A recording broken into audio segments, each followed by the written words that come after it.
कांग्रेस मतलब करप्शन। अब जहाँ कांग्रेस होगी वहाँ करप्शन तो होना तय है, तभी तो आईएनसी का मतलब ही है इंडियन नेशनल करप्ट पार्टी।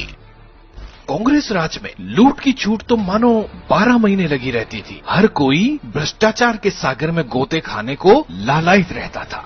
फिर वो मंत्री हो या संतरी, सभी भ्रष्टाचार के नित नए रिकॉर्ड कायम करने में लगे रहते थे।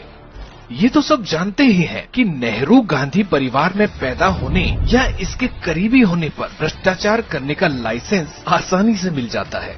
वर्तमान में भ्रष्ट कांग्रेस पार्टी की ड्राइविंग सीट पर भले ही राहुल गांधी बैठे हों, लेकिन एक समय था जब भ्रष्टाचार की लाइसेंसधारी सोनिया गांधी की सरपरस्ती में उनके दामाद प्रियंका गांधी के पति और राहुल बाबा के जीजा जी रॉबर्ट वाड्रा ने एक के बाद एक जमीन घोटाले किए, मनी लॉन्ड्रिंग की, और देखते ही देखते रॉबर्ट वाड्रा एक आभूषण व्यापारी से गांधी कनेक्शन के चलते अरबपति बन बैठा।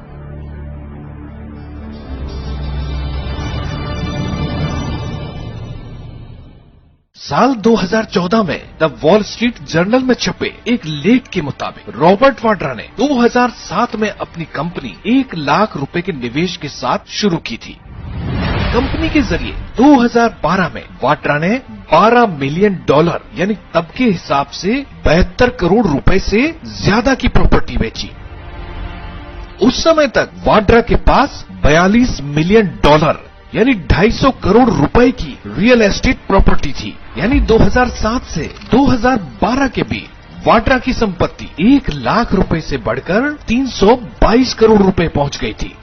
द वॉल स्ट्रीट जर्नल के मुताबिक वाड्रा और गांधी परिवार के लिए महेश नागर नाम का नेता जमीनों का सौदा करता था। ये है जो जमीन उन्होंने खरीदी थी उस जमीन के बारे में, क्योंकि सबसे पहले गलती तो मेरी है कि मैंने जमीन दिलाई। इसी साल 12 फरवरी को राजस्थान के ईडी दफ्तर में रॉबर्ट वाड्रा और उनकी मां मॉरीन वाड्रा से पूछताछ हुई। वाड्रा की राजदार की माने तो उन्होंने जमीन की खरीदी और बिक्री की हेराफेरी के लिए किस तरह से अलग अलग नाम का इस्तेमाल किया। रॉबर्ट वाड्रा को मनमानी करने की छूट तो 2005 में ही मिल गई थी, जब यूपीए सरकार ने एयरपोर्ट पर सुरक्षा जांच से मुक्त रहने वाले वीआईपी लोगों की सूची में वाड्रा का नाम डाल दिया था। लैंड स्कैम्स के मास्टरमाइंड वाड्रा ने 2008 में 3.5 एकड़ जमीन गुरुग्राम में लगभग 6 करोड़ 65 लाख रुपए में खरीदी और फिर हरियाणा की कांग्रेस सरकार से कृषि जमीन को व्यावसायिक भूमि में बदलने की इजाजत मांगी, जो उसे 18 दिन में ही मिल गई। इस जमीन की 7 गुना ज्यादा कीमत वाड्रा को मिली। बाद में पता चला कि वाड्रा का ये जमीन सौदा एक बहुत बड़ा घोटाला था। ये कैसे संभव हो जाता है कि गुड़गांव में जो लैंड यूज है वो अचानक से चेंज हो जाता है, जो खेती की जमीन थी वो अचानक से कॉमर्शियल प्रॉपर्टी बना दी गई? देखिए, यही तो खेल है सारा कि पूरे गुड़गांव में सारी जो जमीनें थी वो कृषि योग्य थी। इन सबसे ज्यादा जो खेल खेला गया कृषि योग्य जमीन को अपने फायदे के लिए इन्होंने कहीं पे आर जोन बना दिया, कहीं पे कॉमर्शियल जोन बना दिया। राजस्थान के बीकानेर में भी वाड्रा ने जमीन खरीद में एक बड़ी धोखाधड़ी को अंजाम दिया। वाड्रा ने बीकानेर के कोलाइट क्षेत्र में 275 बीघा जमीन की खरीद फरोख्त की। इस जमीन को बीकानेर के महाजन फील्ड फायरिंग रेंज के विस्थापित लोगों को अलॉट किया जाना था, लेकिन इसे गलत तरीके से खरीदा गया। जमीन के इस गोरख धंधे में रॉबर्ट वाड्रा ही नहीं, प्रियंका गांधी भी शामिल रही। मीडिया रिपोर्ट्स के मुताबिक प्रियंका ने 28 अप्रैल 2006 को हरियाणा के फरीदाबाद जिले के अमीरपुर गांव में 5 एकड़ कृषि भूमि 15 लाख रुपए में खरीदी थी। उसी जमीन को प्रियंका ने करीब 4 साल बाद 17 फरवरी 2010 को जमीन के मूल मालिक HL पाहवा को 84 लाख रुपए में बेच दिया। पाहवा के तार एनआरआई व्यवसायी सीसी थम्पी से जुड़े हैं और थम्पी के रक्षा सौदों के बिचौलिए और भगोड़े संजय भंडारी से। सीसी थम्पी पर विदेशी मुद्रा प्रबंधन अधिनियम के उल्लंघन का मामला चल रहा है। यह मामला सैकड़ों करोड़ रुपयों की हेराफेरी से जुड़ा है।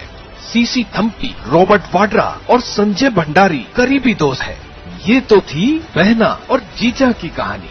इस कहानी में सस्पेंस थ्रिलर की तरह एंट्री होती है राहुल गांधी की, और इन सब कड़ियों को एक सूत्र में पिरोने वाला और कोई नहीं HL पाहवा ही है।